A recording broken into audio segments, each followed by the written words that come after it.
Hi, and welcome to Meeples and Meeples episode 46. I'm Brian. Adam. Ian. And before we get started, I'd like to invite you to please follow us on Facebook, join us on YouTube, and subscribe so you can get our videos first. And of course, we have our website, meeplesonmeeples.com.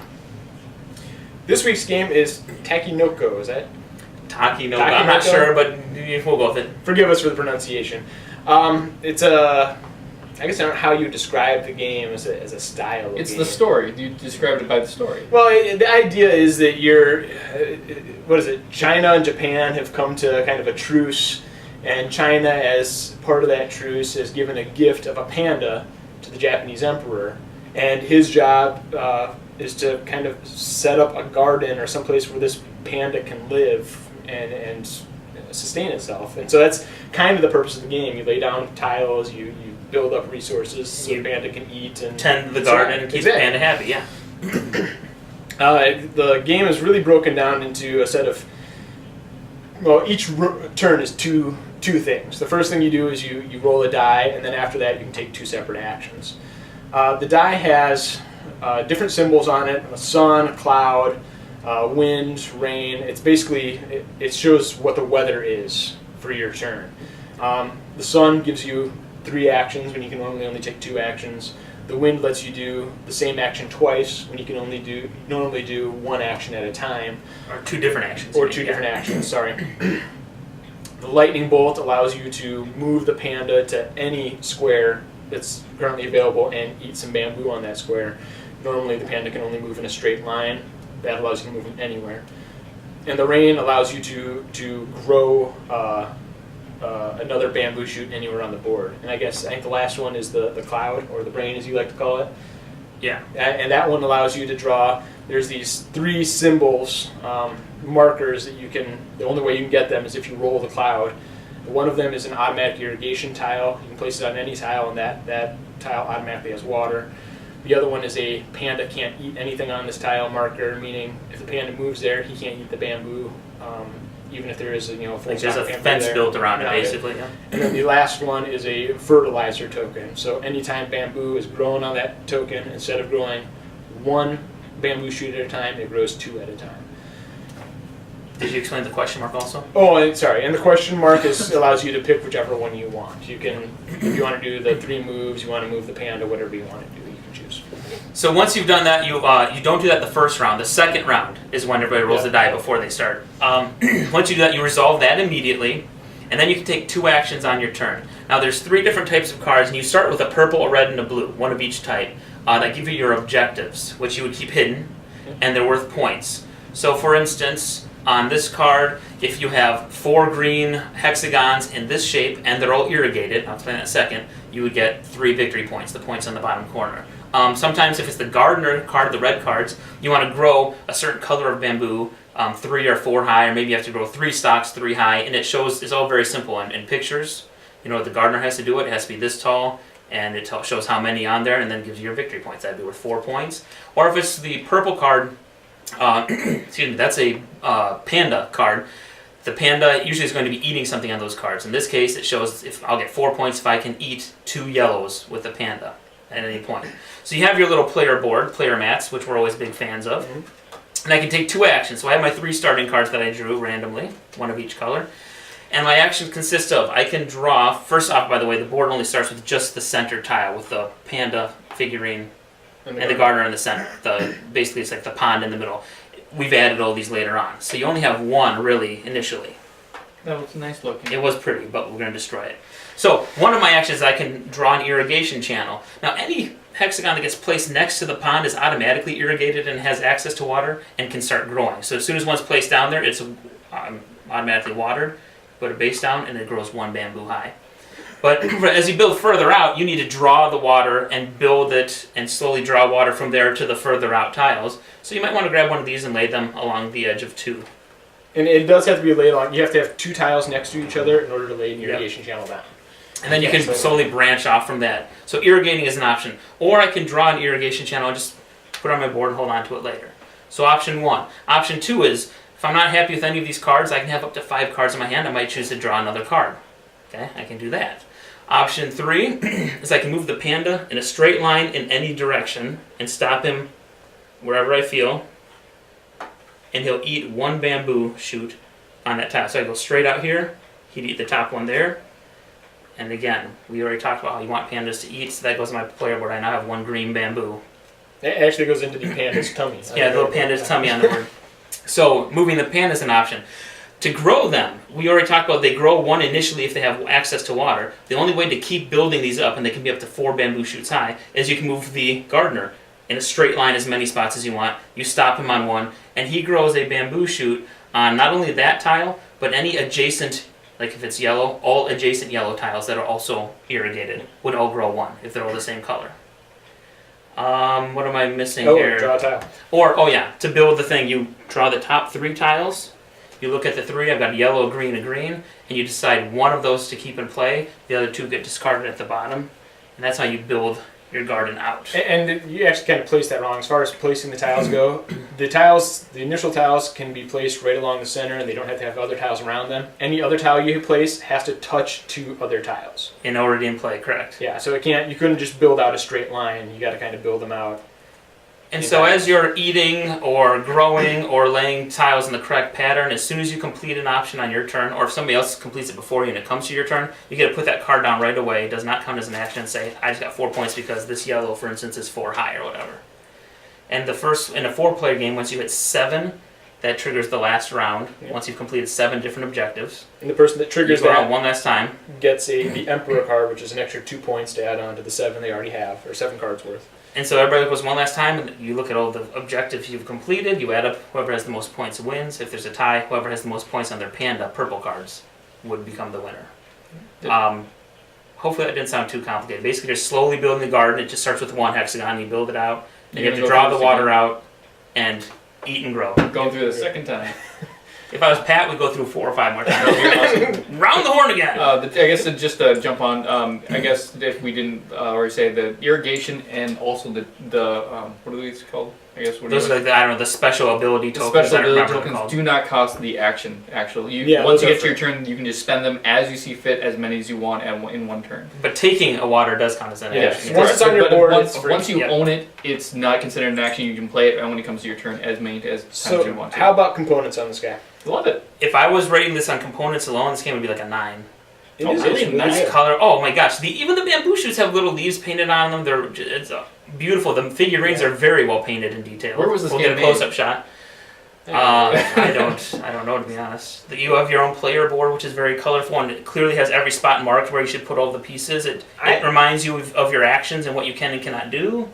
I'm a fan even of the hexagons. I mean, they could have really gone with just a plain like a yellow, green, blue, pink, but every single one of them is slightly different. I mean, different paint, different layout. I mean, they could have been very simple. They did separate art for each piece, which looks really nice. I'm a little bit upset because I have trouble telling the colors on this one because they are, and really, tell them about your first objective you completed. I completed a green objective, and it was really a yellow objective. Yeah, he ate 2 yellow or 2 green things. Yep. And he was supposed to eat 2 yellows. I still came in second that game, but still, I probably would have came in first had I not spent the first 4 rounds trying to figure out getting my green.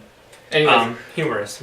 But anyways, I think that without the faded coloring, if it was just a more of a bold, brighter, I don't think I would have had as much trouble. Yeah, instead of the pastel, I would say it's faded. It's very pastel and colorful. Yes, and that really, I mean, it does help the theme. But I mean, you're looking at the art on the card here is more cartoony than out on the board. And I wish they would have carried that theme across to the board pieces too, and that would probably and to some of the cards itself. That would have really helped actually make that better for myself. I got 2 things that I like about it. One is the cards themselves. They're the tiny cards, which some of us don't like in certain games, but they're a very high quality card. They're almost like a casino playing card. They're plastic no coated. Need to sleeve them. You're pretty much good. They're textured. They're very nice. The other thing I like is this game does it have any words anywhere on any of the pieces besides the name of the game and the numbers? I mean, they tell you how to do everything. It's kind of language independent. Yeah. I mean, you could have, like you said, it's kind of designed, it can be played by young people that you maybe wouldn't want to Some of us call them children. Yes. Children. Yes, exactly. small small little people, individuals. Small individuals. I do like the fact that they start you off with the comic actually to tell you and bring you into the storyline. That is, however, in English or in different languages. I don't know, but that would be your words. I for the believe game. I just have the English edition. I don't recall. It is Yeah. really. I mean, it's a nice comic too. I mean, it carries over the fact that their art they didn't go really chintzy on. It's There nice. are some like can you or can't you do this on certain terms? I mean, so there are some Well, complexities when it comes to. So you want to jump into just I like no, not yet. I like Yeah. the bamboo shoots actually have pegs and they fit in together and they don't tip over that easily. And even if they do, they don't always fall out. You know, I can tip it. But when you're reaching through though, you tend to. Sometimes you might You might knock knock a piece, but the one downside is those. I don't know how you do it better is the irrigation channels. The fact they got to kind of sit on the edges between cards.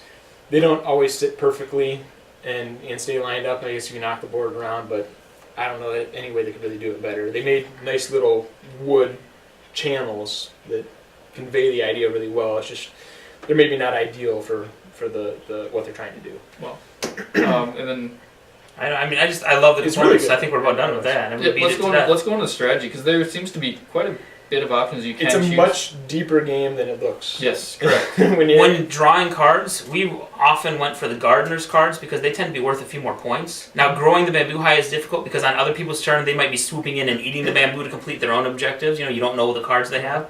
But the gardener's cards and the panda's cards tend to be worth a few more points than just the straight up lay these land tiles down in this certain picture, layout or whatever. So going for the right type of objective, I mean, you can be the first one to hit 7, but if you have all 3s and 4s for victory points, you're going to lose. Because some of those cards are worth up to 7. And that's how I kind of got in second on the first round anyways. This should probably go without saying, but this is a game. It's so, as we said, easy to get into that you may not be really invested in the game. But it's one of those games where you really need to pay attention to what other people are doing on their turns, because you not only want to make sure you're doing what you need to get your points, but maybe doing your best to try to screw the other side. I mean, you can move if you see somebody's going for a lot of the greens, eating greens with the panda, you can move them to a place where it's going to be hard to get them back to the greens. Or you got these, little tokens, which I don't know if we use really effectively, but I think they could be a big help because you got where the one where the panda can't eat on there. You could drop it on a tile and prevent them from anybody from being able to collect that color or that type of stuff. So you want to pay attention to what you're doing, but you really need to kind of keep an eye on what everybody else is doing. Well, another reason to pay attention during other people's turns is, let's say somebody does grow a yellow shoot 4 high, and that was on my card. Oh, I have to grow a yellow 4 high.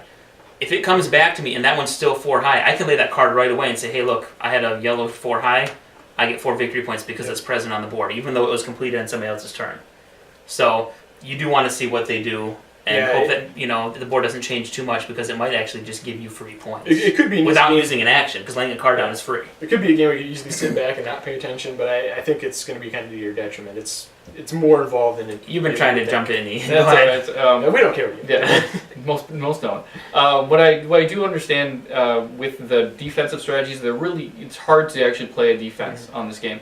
You do have your 3 different option tokens, or whatever you want to call them. Yep.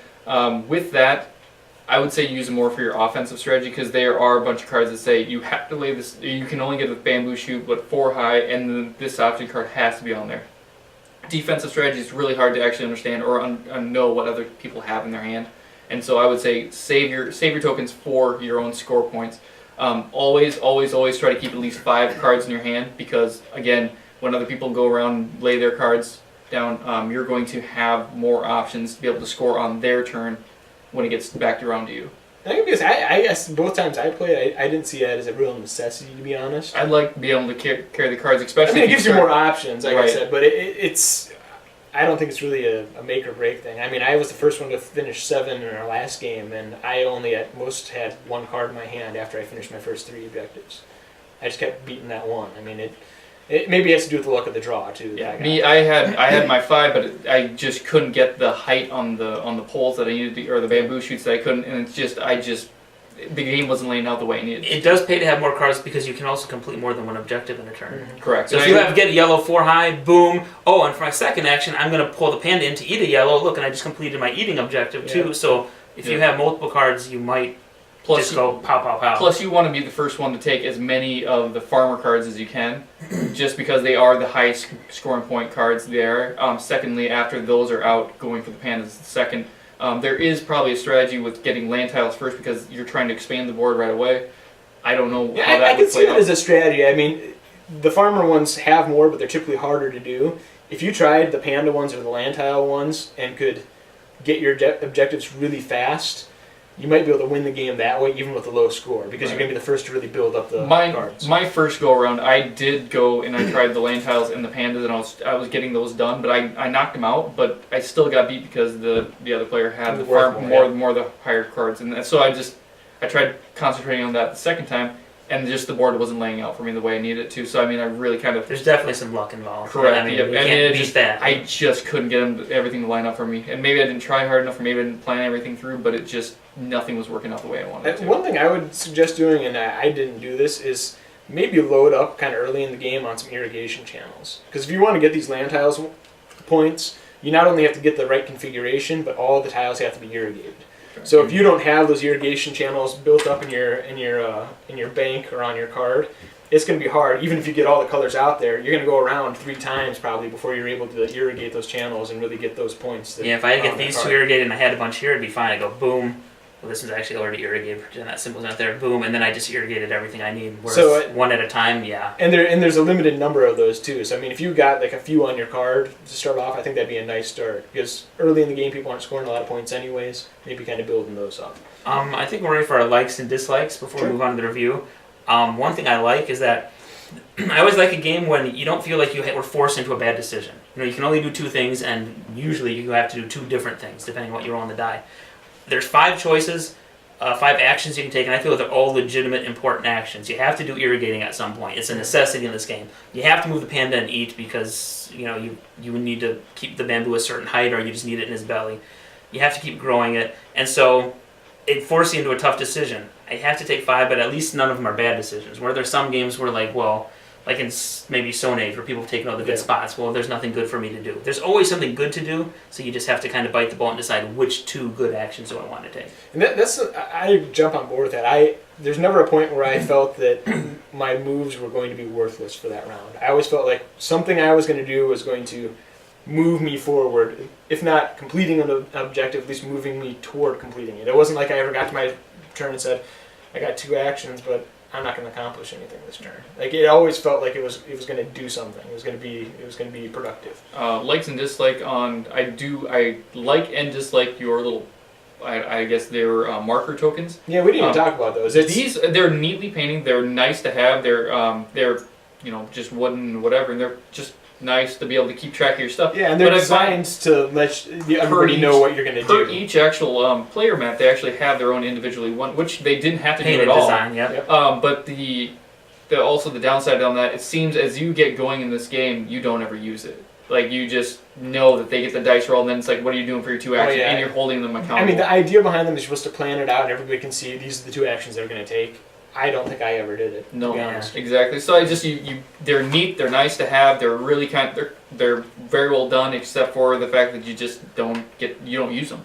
It's just kind of a win some lose some kind of situation there. You could probably get this, from what we've talked about already, but I really like the components. I mean, I'll jump back on there and say it's very pretty game. Well painted.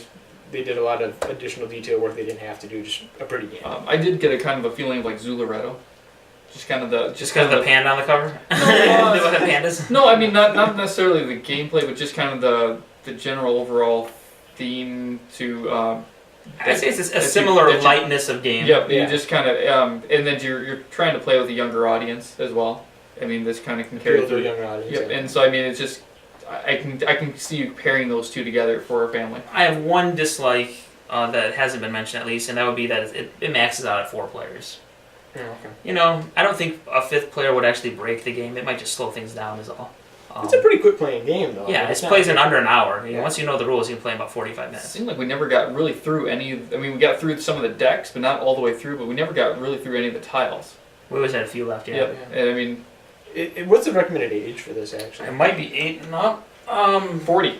40? Yeah. That's if you're under 40, you can't... 8 and up. And 2 to 4 That players. seems about right. I think this game, like we've already said, it's a lot more complicated than it looks. I think you might have some 8-year-olds that aren't going to really maybe catch on. They would need some help with the. I think they get the rules. They need help with the strategy. Yeah, I mean what that's to do the and hardest when. part. Maybe 10 and up. I don't know what the cutoff is, but I think that might be a little young. And I think that brings us to our review then, which Sure. would be scale 1 to 10. 1 terrible, 10 amazing. I'm gonna give this. I'm gonna give it an 8. I liked it. Pretty components. It's a game where the rules are so simple. Once you start playing it, there's not a lot of going back to the rule book and trying to figure out what's going on. I mean, everything is, like we said, done by pictures on here. So if you can't figure out what you need to do and how you need to do it, I guess maybe this game's a little above you. But it's very simple. It's very easy. It plays well. It encourages not really player interaction, but you're still involved with the board and what's going on the table, even though it's not your turn. I mean, it's not one of those games where, sometimes I like games where you can sit back and relax, but this is a game where you have to be involved, and it doesn't make it, you never feel like you're just kind of going through the motions. It's a fun game, it plays well, and it plays fast. I'm gonna go, I'm in that 8. I'm gonna go 8.5. I'm right in that same ballpark, but I'll say a solid 8.5. Beautiful components that do actually add. I mean, just that whole 3D aspect. I mean, it does add something to the game. This is what a board game should be. It's pretty to look at. It's fun to play. It's easy to teach. It's a great gateway/family game. And this is why you play games. You do have to pay attention to stay focused, but at the same time, you can just kind of shoot the breeze with your friends around the table, talk, and enjoy the company while enjoying the game at the same time. It's not super intense where you're focused on your own little piece here and ignoring others. It's interactive and it's pretty laid back, and it's not going to lead to a lot of arguments or fighting. And so I really like that kind of game. It's nice to break this out once in a while. We can play it in 45 minutes, and I think everybody would have a pretty good time with it. How about interlocking pieces? You didn't mention that would be nice. That would be nice, yeah. but no, actually, I really love the hex. That's the 9, right? The missing link. No, solid 8.5. Very fun. I enjoyed it a lot. I'm going to go back down to an 8. I think that you guys have hit on good points, but I don't believe that there's a lot of interaction between the players amongst the table. You can talk about other things, and it didn't actually stop fights. I know we were like, no, that you can't do that. No, yes, you can. No, and then we had to consult the rule book. There are some weird oddities to the game once you get into it where you do have to kind of go back and reread. It says, no, you must, or you can, or you...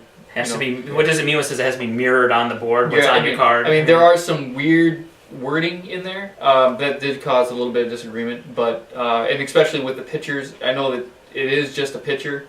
Whether or not you can have the fertilizer rake or whatever bucket combination and the growing plant option on the same card, but it doesn't have it on there. It says you. Does that actually? You don't need one of them on there in order to score. Right, you have both of them. Right, but they don't. I don't think they really address that in the rule book. So we kind of have to house rule some things and say, no, you have to match the card if you want to be, or there are some don't matter as long as it's not. But once you agree on here's how we interpret it, we all agree. Then it's a moot point. Every game. But shouldn't have addressed it originally. And I guess I think for the most part, once we reread it in the rule book, everybody agreed. We went back and reread the way it's wording. worded. Like, oh yeah, that is right. But to stand out, the game is fun and it's playable and it's a different outcome every time. You can try a few different strategies and see what you like and see how you think the gameplay goes. And that's what makes it a fun game in general. And, would I buy it? Yes. Would I play it again? Yes. Would I request it? Yes. It's there. Wait, you would buy a game? Since when? I have... Zing. 2. I have two. Sorry. Monopoly. 3. Sorry. Trill Pursuits. I've seen it. A deck of cards. That's like 100 and some odd games right there. But yeah, it is there. It's at 8 level. I don't think we can go I would go any higher, but you would because you own it and you think it's a fabulous game. You think everything you own is fabulous. No, level 7, not and fabulous. And we end it. Yeah. That's our review of Takenoko. Check back next week to see what we're reviewing.